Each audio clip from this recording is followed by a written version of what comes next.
Live from our studios here in Point Noir, Congo Republic. Again, a warm welcome to the program. 7 opposition leaders in Tanzania were freed on bail on Thursday following their arrest last week. Chadema party politicians are facing charges of sedition and incitement to violence and will reappear in court on the 16th of April. They were also charged with taking part in an illegal demonstration in Salaam in February that led to the death of a student who was allegedly killed by a stray bullet while police engaged in a street battle with rioters. The opposition leaders, 4 of whom are members of parliament, had been detained at a remand prison before the Kisutu Resident Magistrate Court granted them bail. The politicians, including Chadema, Chairperson Freeman Bowe, the party's Secretary General, and the chairperson of the Women's Wing. We used to think this country is a petty dictatorship, but now this country has a 4th dictatorship. We'll talk and clarify more at the right time, Bowe told journalists.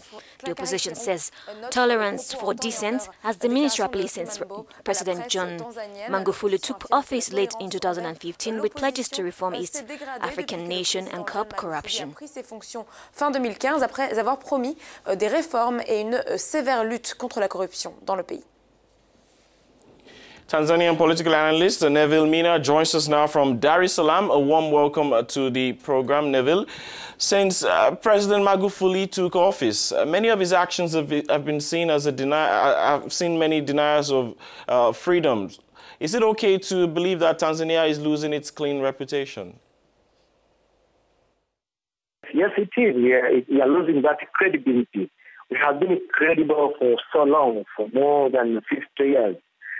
Since the found of this nation, Marine Nyerere, when he was a prime minister, then the president, when he became the republic in 1962, we have a good record. We have been making a lot of progress in terms of democracy and the freedom of expression. From Marine Nyerere, when we had the single-party system, he proceeded with a single-party system, but later on, we adapted this multilingualism in our country, or you can say liberalization, and we have been making a very nice progress. We have some political parties here, and they are conducting their activities freely, although we had some challenges here and there, but they were practicing their political activities on freely without too much limitation. But of recent, things have turned the other way around. Political assemblies have been banned until 2020, and this is a statement from the president himself. He said that the ones who are allowed to conduct political assemblies are only those who are elected to office: president, the member of parliament, and the members of parliament and the councillors. There's a lot of crackdown. Media getting shut. As you have said, we are losing too much credibility on whatever has happened during this Magufuli's era.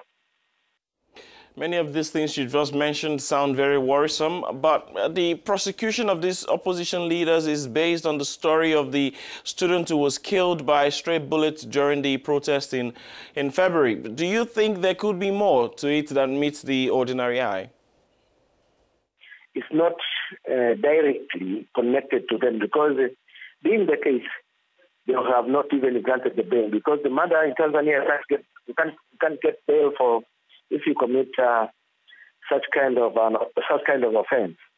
So in a way, it is connected, but they have been charged by inciting the public and the sedition, and some of them have been charged by defying police orders. Because here in Tanzania, we have the police act, which gives the police powers to deny. They can deny you to perform some activities.